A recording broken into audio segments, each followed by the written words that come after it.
안녕하세요. 더불어민주당 비례대표 국회의원 양이원영입니다. 국정감사 특집 영상 두 번째 편입니다. 이주 노동자들의 열악한 기숙사라든지 노동 환경에 대해서 오늘은 말씀을 들어보는 그런 자리를 마련했는데요. 저희가 모신 분은 포천 이주 노동자 센터의 김달성 목사님. 네. 네네. 안녕하세요. 네, 안녕하세요. 네네. 목사님 지금 포천에서 목회 활동하고 계신가 봐요. 네. 예, 얼마나 되셨어요? 포천에 계신 지가? 3년 전부터 그 포천 이주 노동자 센터에서 그들을 지원하는 활동을 하고 있습니다. 포천에 가보니까 지금은 이주 노동자들이 바로 80년대에 생산직으로 일하던 노동자들이 감당했던 몫을 감당들을 하고 있더라고요. 열악한 환경 속에서. 아무리 뭐 그 생산 현장에서 가장 어려운 데서 일을 한다 하더라도 1980년대와 그리고 지금은 2020년이잖아요. 그러면 기본적인 인권, 노동권, 그리고 삶에 대한 질 이런 것들은 그때보다 훨씬 더 올라왔을 거고 여러 가지 기준도 많이 개선됐을 거라고 우리는 미루어 짐작을 하고 있거든요. 그런데 현장 보시니까 좀 어떠신가요? 근데 참 안타까운 사실은 우리나라의 경제 규모가 세계 10위라고까지 얘기를 하는데 이주 노동자들의 현실은 80년대, 70년대에 주로 그 생산직 근로자들보다 더 열악한 일을 하고 있습니다. 그러니까 어느 제가 질의를 하면서 보니까 국내 외국인 노동자가 한 19만 명 되고 농촌 지역에서 일하는 외국인 노동자가 2만 명이다 이런 정도로 저는 알고 있거든요. 이게 맞나요? 근데 그 통계는 조금 오류가 있고요. 우리나라에서 지금 일하고 있는 이주 노동자들이 미등록 노동자까지 합치면 여긴 등록된 것만 대략 150만을 봅니다. 150만 명? 우리나라에서 등록 노동자만 말한다면 100만 가까이 됩니다. 사실 우리나라에 이분들이 그러니까 버티고 있는 그 생산 현장들이 많지 않습니까? 그 농촌도 있지만 중소기업이나 이런 생산직에서 이분들이 안 계시면 우리나라 경제가 돌아가기가 어려울 정도의 역할을 하고 계신 거네요. 네, 그렇습니다. 제가 일하고 있는 포천 지역만 봐도 인구가 15만 명인데 그 중에 이주 노동자가 제조업 쪽, 농촌 쪽까지 합쳐서 2만 2천, 3천 명까지 봅니다. 그렇군요. 여기서 등록 노동자가 13,000명이고요. 나머지는 미등록 노동자들입니다. 경제가 좀 힘든 그 시기에 해외로 나가서 사실 매화벌이를 해왔던 그런 우리 부모님 세대가 있잖아요. 그렇죠. 파독, 광부, 간호사 그러시고 중동. 지금 우리나라에서 일하고 있는 이 이주 노동자들이 그들의 또 고향에서는 얼마나 큰 희망이고 꿈일 수 있고 인간다운 삶들을 과연 제대로 살고 있냐 이런 제기들이 좀 있어요. 한 3년 전에 통계가 있는데요. 이주민 정책연구원이라는 곳에서 우리나라에 있는 모든 이주 노동자들이 한국 경제에 미치는 효과를 조사하고 연구해서 발표한 바가 있었습니다. 그때 한국에 있는 이주 노동자들이 한국 경제의 생산과 소비로 미치는 영향을 74조로 뽑았어요. 그렇군요. 3년 전 통계입니다. 연간. 한 해. 이거 상당한 역할을 하고 있는 것이죠. 많은 사장님들과 농장주들이 그런 말을 합니다. 외국인 노동자들 없이는 농사 못 짓는다. 저는 이게 결코 과장이 아니라고 봅니다. 사실입니다. 현실입니다. 제가 이제 국정감사 때 질의를 했는데 보니까 실제 외국인 근로자 기숙사가 좀 형편없더라고요. 날마다 저는 보는 것인데요. 포천 지역의 이주 노동자들 숙소는 전수조사를 한 것은 아닙니다만은 제가 몇 년 동안 경험적으로 볼 때 제조업 쪽에 있는 숙소는 절반 정도는 불법 건물입니다. 허술한 컨테이너나 샌드위치 판넬 그런 숙소입니다. 그리고 농촌 쪽은 대부분 다 불법 건물입니다. 지금 사진을 하나 가져오셨어요. 설명을 좀. 이 사진을 이렇게 가져왔는데요. 예를 들면 이런 형태입니다. 채소 재배 농장에 농장 한기퉁에 있는 비닐하우스 숙소입니다. 이 비닐하우스 위에다가 이렇게 덮어놓고 안에 들어가면 이제 컨테이너 같은 거, 나 샌드위치 판넬, 그 가건물이 안에 있는데요. 그것을 마치 양계장 닭장집처럼 이렇게 원룸 정도로 이렇게 칸막이라고 나누어서 한 방에 두세 명씩 기거하는 그게 현실입니다.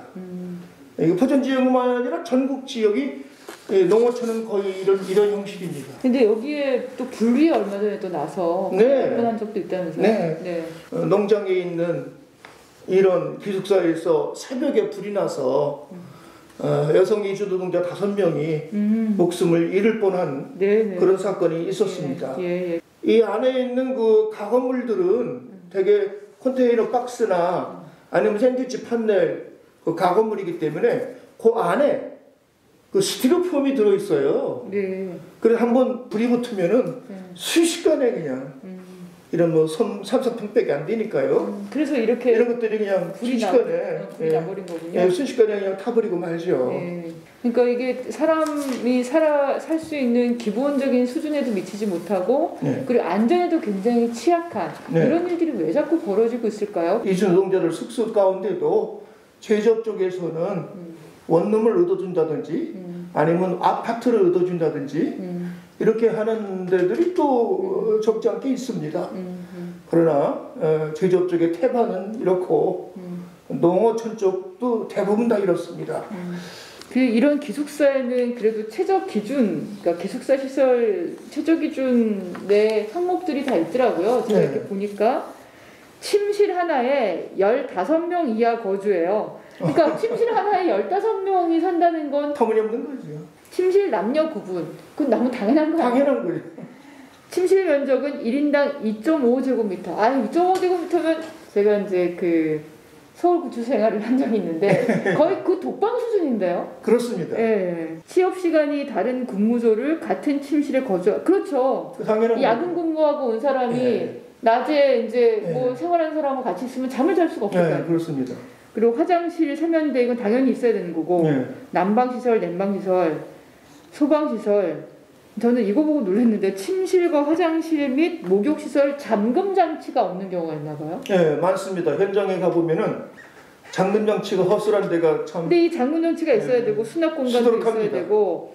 뭐 노동부에서는 숙소로 제공된 건물이 불법이냐 아니냐 하는 것은 아예 뭐 관심이 없고 숙소 현장에 가보면은 12가지 조항을 다 갖춘 숙소가 많지 않아요. 노동부에서 현장에 나와서 조사를 하는 경우가 있는데 제가 알기로는 형식적입니다. 저희 통계를 보니까 2020년 7월까지 고용허가 사업장이 15,773곳이 되는데 아까 말씀드렸던 그 최저기준조차도 미달하는 사업장이 5,000곳이 넘어요. 여기에 대해서 현장 실태 조사를 했어요. 노동부가. 그러니까 시정해라 라고 이제 조치 요구를 한 거죠. 7군데밖에 없어요. 근데 5,000군데가 최저기준 미들인데 어떻게 7군데밖에 없지? 그만큼 이 질문이 제가 이제 노동부에다가 지금 한 거거든요. 그러셨죠? 근데 평가지 자체에 그걸 판단할 수 있는 그 내용 자체가 없더라고요. 평가지를 보니까. 저희가 법무부에서 계절근로자 제도에 해당하는 곳에 숙소나 이런 걸 보니까 여기는 또 굉장히 괜찮아요. 혹시 내용 보셨나요? 계절 노동자들은 현시장에서 가보면은 숙소가 더 열악합니다. 왜냐하면 더 단기간만 있다가 가는 노동자들이기 때문에. 근데 저희가 알아보기에는 원칙적으로 비닐하우스, 컨테이너, 창고, 개조 숙소를 금지를 하고 있고 현장과는 유리가 된 그런 통계나 보고서라고 할 수가 있습니다. 아, 그래요? 네. 저희가 이 현장 내용을 잘 모르고 제가 질의를 했네요. 그래서 법무부의 계절근로자 제도랑 비교를 해서 개선을 해야 된다. 저희가 사진을 받았거든요. 계절근로자 제도에 참여하는 곳의 기숙사 사진들은 아까 이 비닐하우스보다 훨씬 더 낫더라고요. 그거는 현실하고 좀 동떨어진 얘기입니다.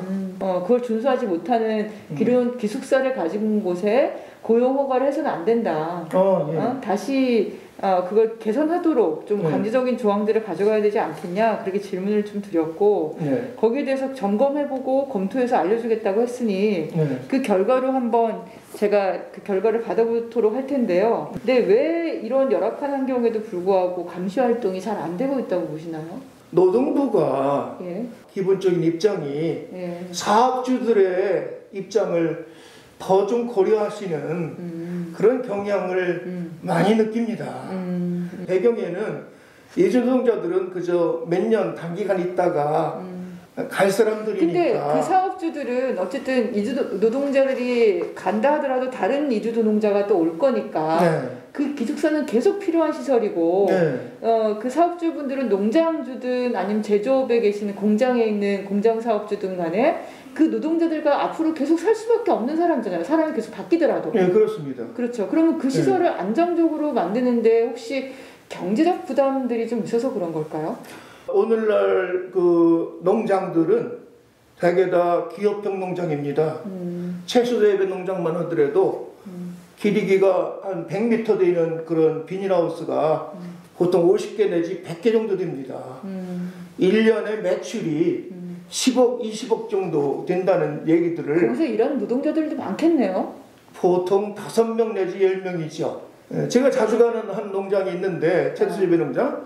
거기는 지금 말씀드린 비닐하우스가 80개인데 이주노동자 3명이 일을 합니다. 엄청난 노동이네요. 그야말로 살인적인 그런 노동을 하죠. 노동시간도 지켜주고 하루에 12시간. 그리고 봄부터 여름까지는 한 달에 한 번도 안 쉬는 경우가 많습니다. 주말도? 예, 한 달에 많이 쉬면은 토요일 2번 쉽니다. 그게 현실입니다. 그렇게 하고서 받는 월급은 한 달에 150에서 180 정도 이렇게 받고 있고. 최저임금도 안 지켜지네요. 네, 최저임금 대략 계산하면은 한 절반 빼기 못 받고 있는 것이죠. 아까 말씀드린 그런 열악한 이런 숙소 제공하면서 이주노동자 1인당 한 달에 20만 원 내지 50만 원까지 받습니다. 그러니까 이거를 월세를 받아요? 네, 받습니다. 기숙사비 쪽으로. 그게 현실입니다. 좀 부끄럽네요, 저희가. 예, 그렇습니다. 노동부가 이런 현실을 다시 한번 알고 있는지 확인을 다시 한번 하고 개선 방안들을 좀 더 가져오라고 얘기를 해야겠습니다. 그렇죠? 정당한 노동의 대가를 주고 그리고 삶을 영위할 수 있도록 하는 게 그게 세계 경제 10위권의 나라의 좀 위상과 품위 있는 게 아닐까. 그들과 어떤 관계를 맺느냐 하는 것이 국가의 품격이나 또 우리 삶도 결정하는 중요한 요소라고 보는데요. 제가 페어트레이드 되는 제품들을 주로 많이 구매를 하거든요. 어쨌든 이 제품이 가격이 좀 나간다 하더라도 공정하게 생산되고 공정하게 유통된 것들을 사는 것, 그래야지 내가 누군가의 아동 노동을 착취하고 누군가의 삶을 파괴하면서 만들어진 제품을 쓰는 게 그게 행복할까요? 그러지 않을 거라고 저는 생각하거든요. 근데 그 현장이 우리나라에서도 이루어진다. 제가 이제 그동안 에너지 운동을 주로 해와서 노동 현장은 잘 모르고 있어서 너무 죄송한데 그걸 좀 알게 됐으니까 이 문제를 좀 어쩌면 개선할 수 있는 방법들을 최대한 좀 찾아가야겠습니다. 기본적으로 이주 노동자들은 직장 이동의 자유도 없습니다. 그게 사업자 변경이라는 제도죠? 그러니까 자기가 여기 사업주가 좀 과도하게 한다거나 좀 부당한 대우를 한다거나 아니면 다른 이유도 있을 수 있겠죠. 부당한 이유가 있어서 그걸 사업장을 바꾸고 싶은데 그걸 불가능하다는 거죠. 사업장을 바꾸려면은 반드시 고용주의 사인을 받아야 됩니다. 근데 고용주랑 뭐 문제가 있어갖고 바꾸려고 하는데 고용주가 동의해 주겠어요? 그러니까 말이 안 되는 거죠. 이게 현실 법이고 제도입니다. 예를 들면 숙소, 이거보다 더 열악한 숙소들도 있는데요. 비가 오면 비가 새고 안에 에어컨도 없고 이런 숙소에서 일하면서 비닐하우스 안에서 농약을 매일 뿌립니다. 아니 그 비닐하우스라고 하는 건 사실 온실인데 여름에 여기에서 냉방도 안 돼 있으면 이거 어떻게 삽니까 여기는? 정말. 그리고 여기서 그 농약을 뿌린다는 게 무슨 말이에요? 이런데 기거하면서 채소 재배 농장 같은 경우에는 비닐하우스 안에서 자라고 있는 채소에 농약을 늘 뿌립니다. 면 마스크 하나 정도 쓰고 뿌립니다. 또 식수도 여기서 지하수 뽑아서 상수도가 없나요? 예, 음료수 씁니다. 차마 못 먹겠으니까 유주노동자들이 자기 돈으로 생수를 사다 먹죠. 우리가 늘 식탁에서 먹는 그 채소들은 거의 다 유주노동자들이 짓는 거라고 생각하시면 됩니다. 제가 쌈채소를 엄청 좋아해요. 이렇게 열악한 숙소에서 살 수가 없다. 또 이렇게 마스크 한 장도 사주지 않는 그런 상태에서 농약을 매일 뿌려야 되는 노동자가 나 다른 데로 가고 싶다. 이렇게 아무리 요구를 해도 노동부에서 허가해 주지 않습니다. 고용주의 사인을 받아야만이 되는데 그런 경우에 사인해주는 고용주가 없습니다. 그래서 이제 제가 처음 질의할 때였던 것 같은데 고용주나 사업장에 문제가 있었을 때는 어쨌든 변경이 또 가능하도록 심사를 할 수 있는 제도가 있더라고요. 근데 그러려면 신청을 해야 되는데 신청을 그러니까 한 달에 2번도 오시는 이런 사람들이 그 지청인가 거기 직접 가서 신청을 해야 되더라고요. 그걸 온라인으로 신청할 수 있게 하는 거라도 우선 해보자. 그 제안을 우선 했고요. 그래서 올해 말까지 그 시스템을 구축을 한다고 그렇게 얘기는 들었어요. 저는 이게 전태일 정신이라고 생각해요. 그 근로기준법에 대해서 설명해주는 전문가 한 명 옆에 있었으면 그런 게 우리들 역할이 아닌가. 가장 약한 사람들의 무기가 정치다. 그래서 저희 우원식 의원님이 그걸 딱 그 캐치프레이즈를 하고 계신데 제가 그 얘기를 딱 들었을 때 처음 이제 정치를 시작하는 건데 그 역할을 하는 게 그 국회의원의 역할이라고 생각합니다. 저는 평소에 늘 얘기합니다. 오늘날 전태일은 이주노동자다. 환경 문제가 특히 그렇거든요. 항상 어떤 진전을 가기 위해서는 비극을 먼저 경험을 해야만 사람들이 움직이더라고요. 시스템이 만들어져 있는 사회라면 최악의 상황을 가지 않도록 만드는 거. 비극으로부터 시작하지 않고 비극을 막으면서 저 진전될 수 있게 하는 방법이 뭘까. 우리 사회의 구성원으로 또 한 명의 구성원으로 같이 가야죠. 오늘 나와서 말씀해 주셔서 너무 감사합니다. 감사합니다. 자주 뵙겠습니다. 고맙습니다. 오늘은 그 이주노동자분들의 아주 열악한 주거지나 노동 환경에 대해서 얘기를 들어봤는데요. 제가 관련 내용을 질의서로 받아들고 질의를 했지만 그것보다 더 생생한 얘기를 저는 오늘 들을 수 있었던 것 같고 제가 제기한 문제들이 조금씩 개선돼 나가는 거를 저는 확인을 하고 있어요. 근데 그건 근본적인 해결은 아닌 것 같고요. 우선 뭐 온라인 시스템으로 신청서를 만든다거나 이런 정도에서 시작을 한 거고 근본적인 문제가 좀 해결될 수 있도록 더 나아가서 한국 사회의 이 이주 노동자분들이 우리 사회 구성원으로서 동등하게 차별받지 않고 3만 달러 연간 그런 국민소득에 걸맞는 사회 구성체가 될 수 있도록 그렇게 하는 노력을 해보겠습니다. 앞으로 많이 좀 도와주시기 바랍니다. 감사합니다. 감사합니다.